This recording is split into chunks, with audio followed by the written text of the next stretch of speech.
मृग तृष्णा अध्याय 64। बाईं तरफ कटघरे में डॉक्टर अवनीश चतुर्वेदी खड़ा हुआ था, जबकि दाईं तरफ के कटघरे में मंत्री अमजद इस्लाम खड़ा हुआ था। अदालत खचाखच भरी हुई थी।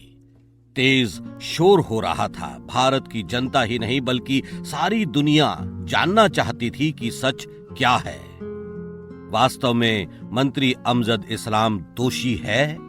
क्या वास्तव में डॉक्टर अवनीश चतुर्वेदी जैसा सम्मानित समझा जाने वाला व्यक्ति आईएसआई का एजेंट है? Order order order. धीरे धीरे अदालत कक्ष में शांति व्याप्त हो गई। जो लोग टीवी सेट से चिपके हुए थे वे भी अपनी धड़कन बामुश्किल संभाले हुए थे। मानवीय मूल्यों की दृष्टि से डॉक्टर अवनीश और अमजद इस्लाम को अपना अपना वकील लेने की छूट थी, लेकिन अमजद इस्लाम ने तो अपनी हार मान ली थी, इसलिए किसी भी प्रकार की वकालत पर ध्यान ना दिया। पर डॉक्टर अवनीश चतुर्वेदी ने स्पष्ट कहा कि वो अपनी वकालत स्वयं करेगा। भारत सरकार की तरफ से दोनों के खिलाफ देश का सबसे बड़ा वकील विश्वदेव नियुक्त हुआ था। विश्वदेव ने अपना पहला प्रश्न डॉक्टर अवनीश चतुर्वेदी से किया। डॉक्टर अवनीश चतुर्वेदी, आप पर आरोप है कि आप आईएसआई के एजेंट हैं। ये आरोप कहां तक सही है? ये आरोप बिल्कुल सही है कि डॉक्टर अवनीश चतुर्वेदी आईएसआई का एजेंट और देशद्रोही है, पर मैं देशद्रोही नहीं हूं। क्या मतलब? प्रत्येक शख्स डॉक्टर अवनीश चतुर्वेदी के जवाब पर चौंक कर रह गया था। अदालत में लोग दबी जबान में आपस में बातें करने लगे थे।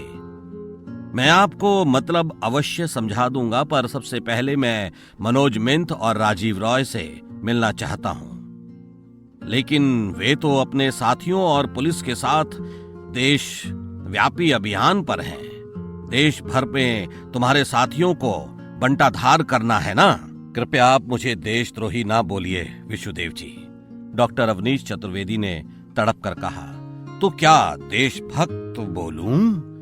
विश्वदेव ने व्यंग्यपूर्ण लहजे में कहा। उन्होंने आगे पूछा, अच्छा आप ये बताइए कि मनोज मिंथ से मिलकर क्या करना चाहते हैं? मनोज मिंथ ही वो कड़ी है जो अब इस कहानी को आगे बढ़ाने के लिए जरूरी है। आप कहना क्या चाहते हैं? धैर्य रखिए, आपको सब कुछ समझ में आ जाएगा। विश्वदेव कुछ कहना ही चाहते थे कि तभी मनोज मिंथ की धमाकेदार एंट्री ने पूरा परिदृश्य ही बदल कर रख दिया। मिंथ की एंट्री इतनी ज्यादा धमाकेदार थी कि लोगों ने दांतों तले उंगली दबा ली। और वजह थी कि मिंथ डॉक्टर अवनीश चतुर्वेदी को लगभग घसीटता हुआ अदालत कक्ष में लाया था। सभी हैरान, परेशान और हतप्रभ, क्योंकि अब अदालत के उस विशाल कक्ष में दो डॉक्टर अवनीश चतुर्वेदी मौजूद थे।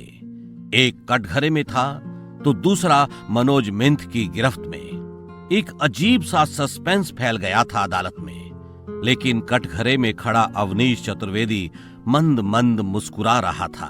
अदालत ये रहस्य जानना चाहती है कि दो अवनीश चतुर्वेदी की ये क्या गुत्थी है? न्यायाधीश महोदय की आवाज में पूरे हॉल को गुंजा दिया था।